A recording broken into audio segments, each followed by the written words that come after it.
welcome to the Eat, Sleep, Chelsea Repeat podcast. It's episode 174. Is that correct? Has that been updated? Might be 175. Might be 175 now. Might be 175. Unknown episode number. Chelsea slay the Valiants by 7. Chelsea win a massive FA Cup quarter-final, and we're off to Wembley. I'm Craig, and I'm joined by my brother Chris today. No Brady. How's it going, Chris? 7-0. 7-0, yeah. I did say 6 or 7 and a clean sheet is what I wanted before the game, and what you expected, I think it was. What I expected. Yeah, what I expected, and I got exactly met. Yeah, well, this is what happens when you play teams that look like they're going to get relegated out of League One. This is the level that we need to be at. So, yeah, brushed aside comfortably. Yeah, 5.37 XG for Chelsea versus 0.1 for Port Vale. It was a drubbing. It was really a dominant performance. Port Vale actually barely got out of their half. 20 shots for Chelsea, 4 for Port Vale. Nothing to do for Robert Sanchez in goal. He made no saves. 11 big chances for Chelsea as well. So the quality of the chances was really there. 5 big chances missed for Chelsea, but obviously 7 goals is a fantastic outcome. And some really good individual performances. Have we got anything to dislike about this game? No, I don't think so. I think obviously you're always worried going in with a strong team around injuries, but I think we actually didn't get any in this game, so that's always good, especially with how the season's going. So yeah, I think no negatives in this one. Maybe that Palmer's goal was sort of, well, you can look at it two ways. Either he was unlucky that it was chalked off, or it was a terrible shot that got deflected in, and he was lucky it did. So maybe that was the only negative. But yeah, as it turns out, obviously we could have done with a bit of a stat booster for Cole to get a couple of goals. Maybe there's a few players that actually could have done with some goals. Obviously, Chelsea haven't scored, I think, for 3 games in a row, or was it 3 or 4 games in a row coming into this game? 3 games. 4, I think. Yeah. So yeah, it was a good day to get some goals, and obviously 7 makes you feel good. Let's hear some likes. Or a like. Well, I think a like is that we saw I can't remember how many times we've seen Esteval for 90 minutes, but we got to see him, and he got a goal and an assist. He actually got better as the game went on. So yeah, I think seeing Esteval for 90 minutes was just really fun. It's his first 90 since the 14th of January in the Carabao Cup. He actually don't think he's played 90 in the Premier League for us. Let me just have a quick look. 90 Carabao in the Champions League. 90 against Ajax. Yeah, he's not completed 90 minutes for Chelsea in the Premier League this season. No, correct. Yeah, and I think it's good to see. Obviously, we got Santos.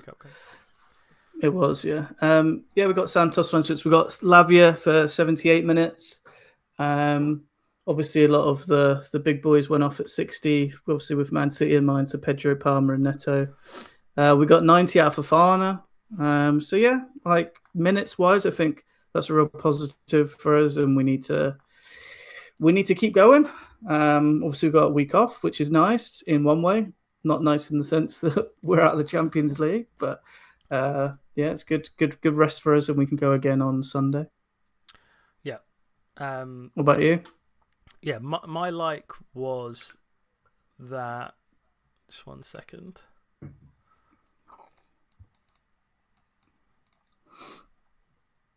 My notes has closed here. Let me see if I can try and remember it. Let's move on to talk about a little bit about the players, and I'll come back if I can remember my like off the top of my head. Just one moment. So we're not going to go through all the individual players because obviously there wasn't so much to talk about in this game, and there was a lot of obviously great performances given the standard of opposition. But I just want to talk quickly about Romeo Lavia, who I think we've talked about on this podcast before. How did you feel about his overall level in this game, given that standard opposition and probably what should have been a good game for him, as not much defending and a lot of sort of ball possession against Port Vale? I thought he did all right. Yeah, I was quite happy with him. Obviously, looking at tackles in this game, he made a couple of good ones. Winning ground duels. Yeah, I mean, there's not obviously it's not the best game to judge him on, but every game is another step forward for his fitness.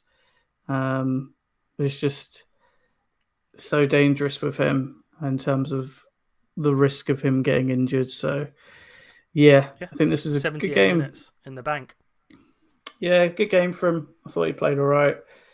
I think his passing is just so good through the lines, and I really enjoy watching him. So, yeah, onwards and upwards, hopefully. Just keep getting minutes, keep pushing on, and I think he's going to hopefully be a big player for his next season if he stays and gets a good preseason and able to keep himself fit. So yeah, he's played for us now 1, 2, 3, 4, 5, 6, 7, 8 games in a row. Obviously featured for like short minutes in some of them, but that's still something. For him it's obviously fantastic to be playing in so many games in a row, given obviously it's been basically 3 years out. I remember it was around cup runs. Obviously the sentiment at Chelsea right now is pretty low amongst the fans for whatever reason, the majority of fans at least, I think. And I think there's no better tonic for fans that are discontented than a trophy.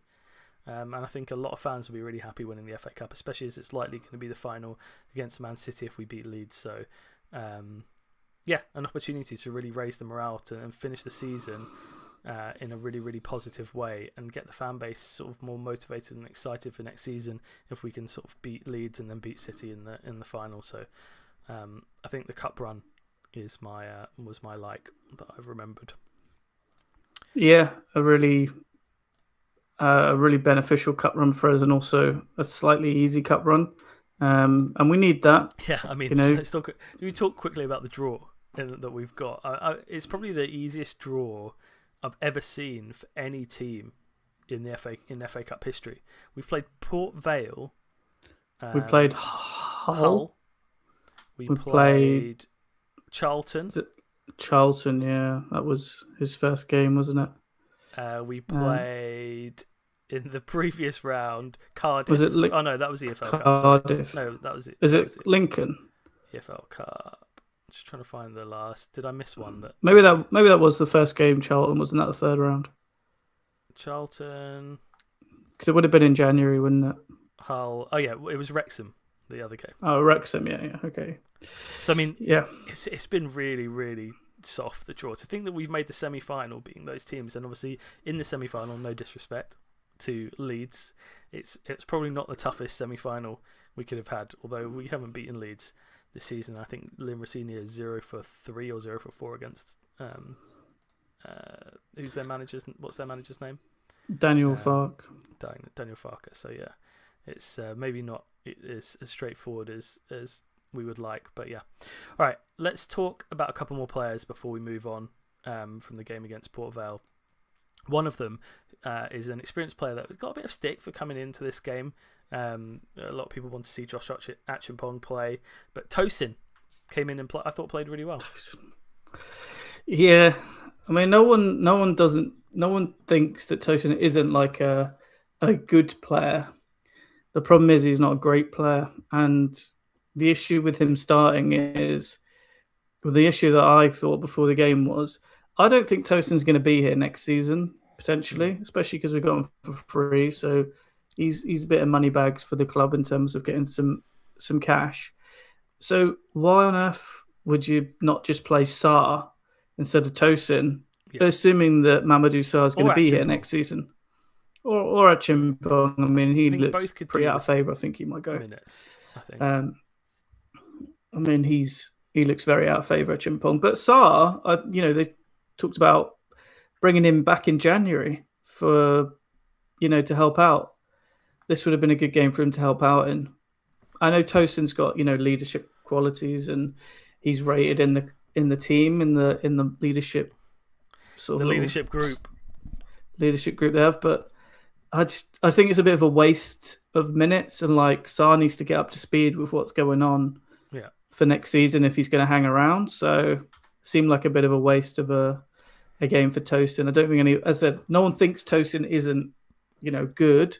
It's just he's just full of mistakes when it gets to the top level. But yeah, he's not like good. Well, he's not like but he's not horrendous. Well, Sometimes. Depends who's playing against. The other performances I thought that stood out were the fullbacks. Gusto and Hato both are really good. Just talk quickly about Hato, who's had like a real uptick in form since starting quite poorly for us.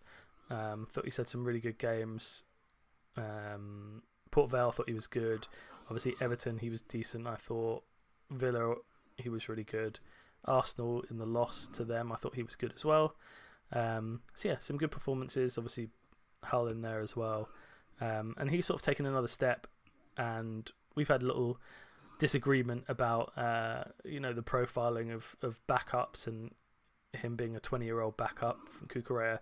I was of the opinion that I think that's sort of the perfect sort of player profile to back up a really established player that's going to play 90% of the important minutes for you in Cucurella, and you can sort of play Hato and obviously coax on a player that comes on may come in to replace him in a few years when he reaches sort of 23 and fills out a bit.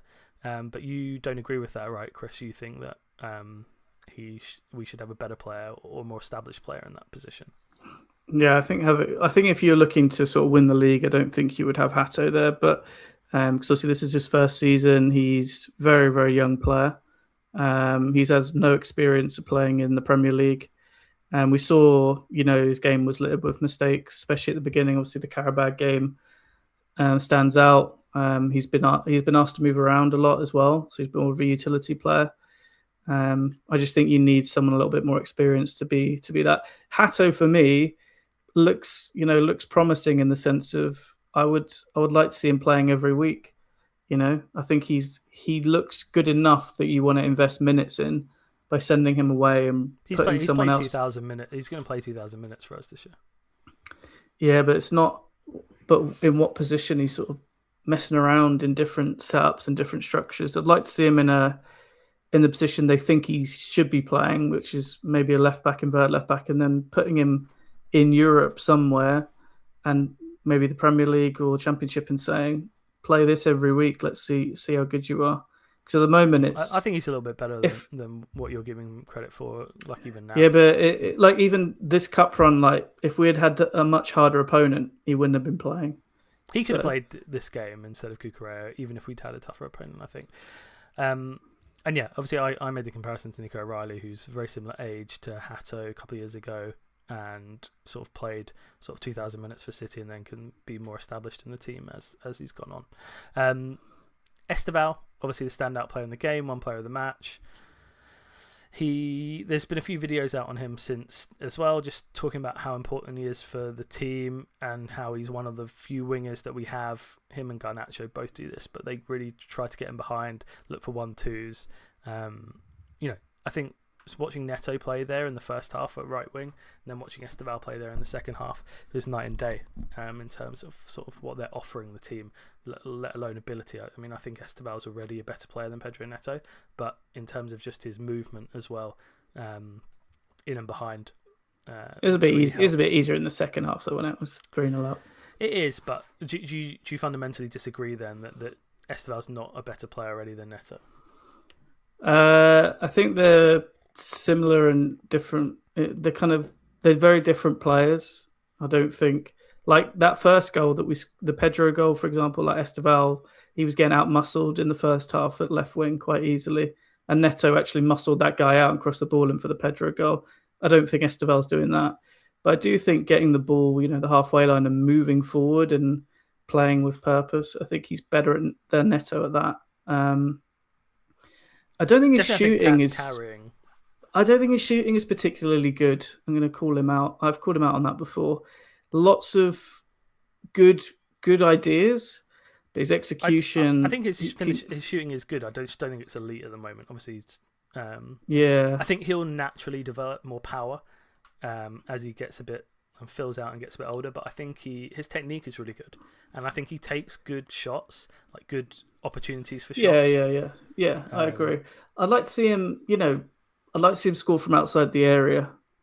Yeah. You know what I mean? Like a power shot kind of thing. There's a lot of sort of finessey sort of stuff. And that's good. It's just, we need someone a little... If you're going to get to like the elite level, you need to be like...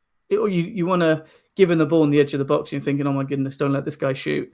I don't know if I feel that way about Esteval yet, but he's a very dangerous player.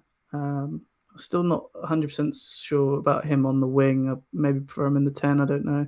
His movement's so good, you're almost kind of restricting him a little bit on the wing. I think they'll play Palmer and Esteval together, and they'll do sort of a bit more rotating and things like that. I think because a lot of his shots he picks up in the box in this game. It's very hard to get into those areas when you're on the wing. It's much easier when you're sort of a roaming 10, and his positional awareness and stuff like that is so good. So I think that's why a player like Quenda coming in next season, he's going to end up playing right wing a bit, and then you can play Esteval at 10, and you've got two players then that will come and play these sort of FA Cup games and things like that, and Palmer can rest in those games. Yeah, it's interesting. I do agree that Esteval, and even he said himself, I think he wants to play centrally. So I think the plan is for him to play centrally. It'd be really cool to see Palmer and Esteval play together as like a double 10 at some point if we ever get to that point. It's hard to look if you remember back to that Leeds away game. I mean, that was a horrible watch for Esteval. I mean, almost he should have been sent off in that. Yeah. He should have been sent off in that game. Those sort of games, that was very worrying. That performance. I know he's young, but I think he'll get a lot of minutes compared to Hatter. Obviously, you mentioned O'Reilly. Obviously, Gvardiol's injured, but I think he will get a lot of minutes at his age because I think he's actually really, really good. Yeah. Okay, we will move on from Port Vale because I think we already spent probably too long talking about it. But yeah, some real positives from that game, and yeah, looking forward now to our monster game against Manchester City on 4:30 on Sunday. But before we do that, let's quickly talk about a couple of key, one more important and one less important. One is talking about Enzo, the other is the new strip league, but we'll talk about Enzo first. What do you make of how Rossini and the club have handled this sort of outburst from Enzo? Obviously, there was multiple interviews that he did. I think the one that really pushed it over the edge was the one on YouTube where he talks about Madrid a lot, and how it would be really hard to say no to Madrid and how he'd love to live there, and it's very similar to Buenos Aires. It's poor comments. I think we've all talked about. Obviously, we've had this before with Lukaku. We've had this before with a lot of players. Obviously, Hazard did this in October 2018 as well in the international break, where he talked about Real Madrid as well, and then obviously Lukaku talking about Inter. It's really poor to hear these sort of things. What do you think about the club and how they've dealt with this specific time? I don't know about. I don't think the right thing was to ban him. I think that's a strange decision that doesn't really benefit the club at all, assuming that you rate him. I mean, banning him for the Port Vale game just seemed completely pointless anyway because he probably wouldn't have played.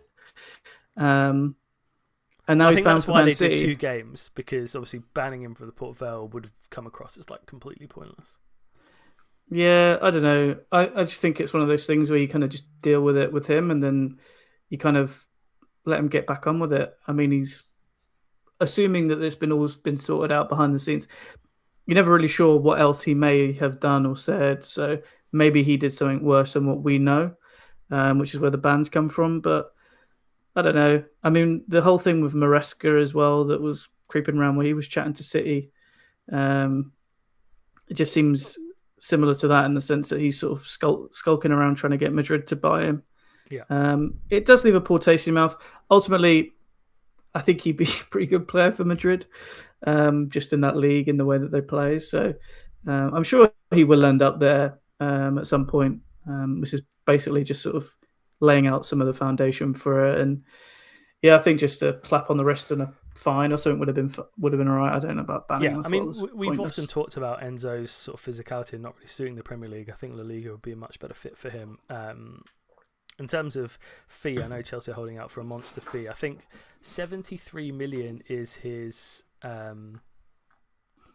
break-even. Is it 73 or 80? I think 70. Sorry, 73 is his break-even point for for the squad cost. PSR. Yeah. So if anything over 73 million is profit for the club. So we would never sell him for less than that anyway. That's an absolute minimum. The club is talking about 130 million, I think, was been leaked. I mean, that's just obviously just ridiculous. And obviously, if I like Enzo as a player. I think he's really good, but just nowhere near that value. Obviously, I think clearly that's just absolutely absurd. So, he's worth like 50, 60 million, I think. So I think to get even like anything near 90 would be like absolutely unbelievable for him. He's just not worth much more than that. And obviously, look, 50, 60 million is obviously a really valuable player. But yeah, I mean, if the club managed to sell him for anything upwards of 80, 90 million, I think I'd be really impressed and definitely should do that, especially if we're going to sign a good midfield replacement. Rossini's quote said, "I had a great conversation with Enzo at length this morning, not just about his comments. He made it really, really clear to me how happy he is here at the club, how much he wants to win, and he's fully committed to this group and to win here at this football club." Not sure how much I'm buying that, but I'm sure he did have a good chat with him, and I'm sure he'll come back and play fine for us down the line. But I agree with you. I don't think the punishment really helps the team. I think we have a really important game against City, and I just don't. He'd be a useful player. Now we've got to decide what we're going to do in midfield against them. And maybe he was thinking that he would play more of a sitting double pivot and that he can play like a winger against City, and that would make more sense. And he maybe this was like a way of him like dropping him for a City game, because I don't think he's a great fit to play City, even though he has played really well against City in the past. But yeah, obviously just detrimental to the club. And yeah, it just doesn't really make any sense to do that. You don't hear about this sort of thing very often, and that's for good reason. I think it was a little bit strange. Right, let's move on and talk about more positive news. Well, depending on what you think. There it is. Chelsea's leaked new home kit for 26-27. Goodness, sounds like very futuristic. 26-27, but it is this year or this season coming up.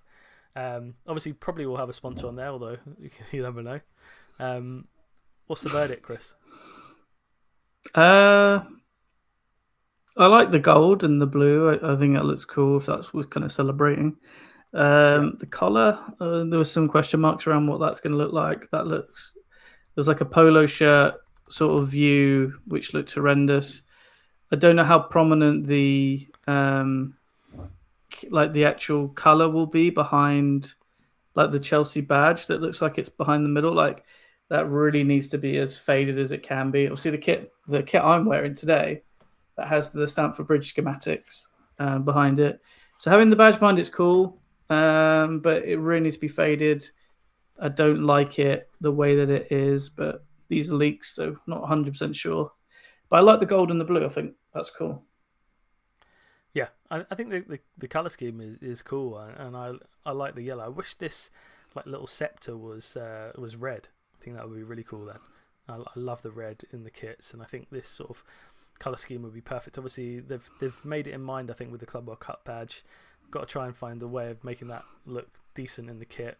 I thought they might go gold all round next season because of that, and to fit the Club World Cup batch in and for it to sort of match.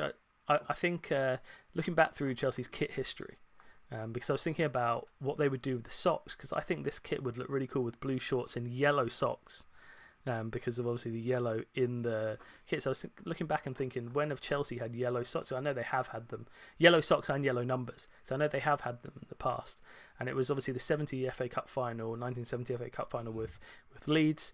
They also had it as an alternative kit, where any team that wore white socks against them, they would wear that yellow with the yellow. They would change the whole kit and wear the yellow badge, yellow shorts, and yellow socks, which I think is really cool. In 1970, and then 71, 72, they did exactly the same, and they had the yellow. Anytime any team wore white socks against them, they would change their kit to the yellow trim and socks. So yeah, there is the sort of opportunity for them to have the yellow in there. That is part of our history and part of our tradition. So yeah, I think this would look really cool with yellow socks and yellow numbers. So let's see. I like that. Do you remember that one that they were in the FA Cup that was like exactly. the gold? Yeah, that was nice. I mean, they kind of blended it blended out the sponsors and stuff a little bit, but they only wore that kit once. So whoever bought that kit, nice. Got a little, I'm surprised you didn't. You like to hoard kits, don't you? Yeah, I got a few nice kits. Right, let's talk about the team for City. Obviously, Levi Colwill probably won't be fit for this game. I think that it's probably going to come too early. There is a small chance that Reece James plays. There is also a small chance that Trevor Chalobah plays. Reece James, surely he won't be playing. Yeah, there's a chance I think that he's going to be back for that game. We'll obviously have to see the training photos for coming into the game, see if he can be ready for the game. But yeah, I think what would you line up with? Obviously Enzo's out of commission. Two centre backs is the biggest story. Let's assume Chalobah isn't fit. Who would you play alongside Wes Fofana? It's gonna have to be Tosin, isn't it? You would play Tosin. Haaland versus Tosin. Well, I assume. I think after what happened with Mamadou Sarr and Kvaratskhelia, Kylian, whatever his name is at Paris, I don't think he can possibly play in this game because he's just, who knows, and it's a bit of a Haaland and Semenyo, like it's too difficult. It's gonna be too difficult for him. I think maybe. I think Tosin's played him against these guys before and Fofana, so you have to go with those two. I think you got to get. Assume Reece James is fair, otherwise that'll be Gusto, and then I think Lavia probably go next to Caicedo in the middle, and then I think you've got it right with the front four. I think that's almost. I think that's done. The front four, isn't it? I think we kind of already know the front four, which is nice. I don't think we know the back four. But we know the front four. Which way round would you have Esteval and Neto? I think they'll just swap around like they did before. I think that's fine. I prefer Neto on the right, just maybe at the beginning. Right, obviously as well. I think Esteval maybe later on the right. I think that worked well when everyone was kind of tired. Do you think there's a chance he plays Hatto at centre back again? Definitely there's a chance. It's dangerous. I think I'm worried. I'd be very worried about Haaland against Hatto. Very, very. Yeah, worried. I think you have to go for height. I'd also be very worried about Haaland against Tosin. So. Well, this is and we're worried about Haaland against most centre backs in the league. I mean, he took Van Dijk for a dog walk on the weekend, so yeah. I don't know what to do. I mean, Tosin. It just feels like it's going to be Tosin. I agree with you, but it's just for height, if anything. Yeah, he's not good in the air though, Tosin. I know he just actually scored a goal, but he's not good in the air.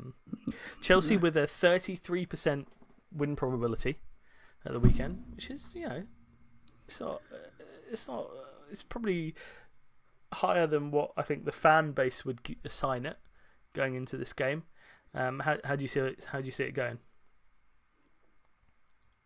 I don't think it's going to go well. I think, do you know what? It comes back to, do you remember we played Ajax in the Champions League this year? Yeah. And I'm interested to see the link here. They went down to 10 men. Is this the hope that City go down to 10 men? Yeah, no. So they went down to 10 men and I think we were 1-0 up or something, or 2-0 up. And then they went down the other end and Tosin tripped that guy up and gave away a penalty. Yeah. And suddenly the game was on like a bit of a knife edge for a long time. Yeah. And it was that moment I realised that the defence is so bad that even against 10 men Ajax, we can be vulnerable. Yeah. So I think against 11 men City, I really don't think this defence is good enough, and Sanchez probably, to keep out City from scoring. So I'd be very worried about conceding 2-3 goals in this game. I mean, Everton, Paris, they didn't look too difficult scoring goals against us. So yeah, it's to win the even game, Newcastle's goal was just walked it in. To win the game, obviously we can't really concede 3 goals for sure. So I don't think we're going to be scoring 4 against City. So yeah, let's hope that we can keep it more secure. What I will say is that teams recently have been very fortunate in the amount of goals they've scored against us. Obviously PSG, Everton, these games where it looks like we've got like absolutely battered, but obviously it's like they've had they've scored a lot of their chances basically so far in these games. So, yeah, I mean, but I think their chances have come be a really, really tough because game on Sunday. Yeah, but if you look at how Chelsea play, they're a team that are trying to play expansive football with really, really not, with players that aren't good enough to play it. And when you have that mixture, you're always going to give away fairly not good chances, but like chances where if you look at Chelsea when they were attacking Everton, it looked like the whole team was back defending. When Everton are attacking Chelsea, it looks like we've got like 2 people back, and they were like 2-on-2, 3-on-3 the whole time. So always risky. And always going to run into problems the way you play. Transitional opportunities against City because we just won't set up in that exact same way. I don't think he will. I think he will. Yeah, I mean, it was a big test for Rosinha on Sunday. Obviously up against Pep last time. Obviously, hopefully he'll take some advice from Callum McFarlane on the bench, who was with his expert game plan against City. We actually played really well in the away game at City. Obviously, they were playing a lot worse than what they are now. They're playing much better, but. We competed really well in that game, so it'd be interesting to see how he goes. I think there's a chance that he plays a back 5 against City, and there's a chance we see something like this. Who's coming out? Estefan. Which I mean, that sort of thing's like you're almost waiting to lose.